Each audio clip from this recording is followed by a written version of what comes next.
মনে করেন আপনার দাদার অনেক জমি ছিল, গল্পে শুনেছেন, অন্য চাচারা ভোগ করছে, সেগুলো চোখে দেখেছেন, কিন্তু আপনার বাবা অথবা দাদা সচেতন না হওয়ার কারণে সেই জমিগুলো বুঝে পাননি। এখন আপনি সেই জমিগুলো বুঝে পেতে চান, কিন্তু জায়গা জমি সম্পর্কে আপনার কোনো ধারণা নেই। তাহলে এই ভিডিওটা মূলত আপনার জন্য। একটা জমির কি কি কাগজপত্র থাকে, সেগুলো কোথা থেকে তুলতে পারবেন, কত টাকা খরচ হবে, সেই বিষয়গুলো নিয়ে আলোচনা করব আজকের এই ভিডিওতে। তাই বলছি ভিডিওটা খুবই গুরুত্বপূর্ণ।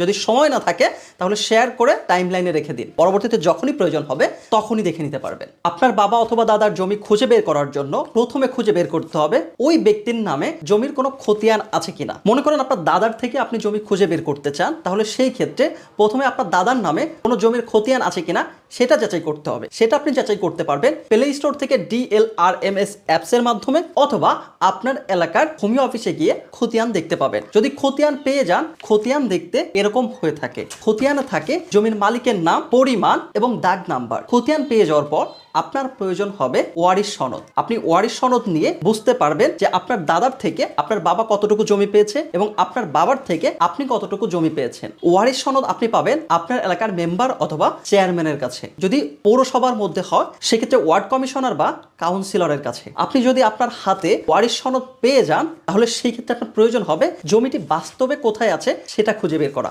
সেটা খুঁজে বের করার জন্য আপনি খতিয়ান নিয়ে চলে যাবেন একজন সার্ভেয়ারের কাছে। সার্ভেয়ার একটা ম্যাপের মাধ্যমে খুঁজে বের করে দিতে পারবে আপনার জমিটি আপনার এলাকার কোন দাগে কোন স্থানে অবস্থান করে আছে। জমির অবস্থান পেয়ে যাওয়ার পর আপনি যদি জমিটি নিজের নামে দাবি করতে চান, তাহলে সেই ক্ষেত্রে যিনি জমির মালিক আছে তাকে গিয়ে আপনার খতিয়ান প্রদর্শন করতে পারেন। এরপর যদি আপনার দলিলের প্রয়োজন হয়, তাহলে সেক্ষেত্রে আপনি দলিলটি রেজিস্ট্রি অফিস থেকে তল্লাশি দিতে পারবেন আপনার দাদার নাম দিয়ে, এবং আনুমানিক একটা সাল থেকে আরেকটা সালের মধ্যবর্তী সময়ে দলিল তল্লাশি দিতে পারেন। সেই টাইমের মধ্যে যদি ভলিউম বইতে আপনার দাদার নামে কোনো রেজিস্ট্রি হয়ে থাকে, তাহলে সেক্ষেত্রে আপনি দলিলের সার্টিফাইড কপি তুলে নিতে পারবেন। সেক্ষেত্রে সার্টিফাইড কপি তুলতে হলে সরকারি খরচে প্রথম বর্ষের জন্য 500 টাকা এবং পরবর্তী বছরগুলোর জন্য 20 টাকা। আপনি যদি দলিল তুলতে পারেন তাহলে তো ভালো, আর যদি দলিল না তুলতে পারেন তাহলে সেক্ষেত্রেও খতিয়ান দিয়ে আপনি জমির মালিকানা দাবি করতে পারেন। তবে জমির মালিকানা দাবি করলে যদি তারা আপনার পরবর্তীতে অন্য যে খতিয়ান হয়েছে বা তারা জমি ক্রয় করে নিয়েছে এই খতিয়ানের ভিত্তিতে তারা যদি দলিল দেখাতে পারে, তাহলে জমির মালিকানা তারা পাবে। তবে আমি এখানে যে প্রসেসগুলো বলেছি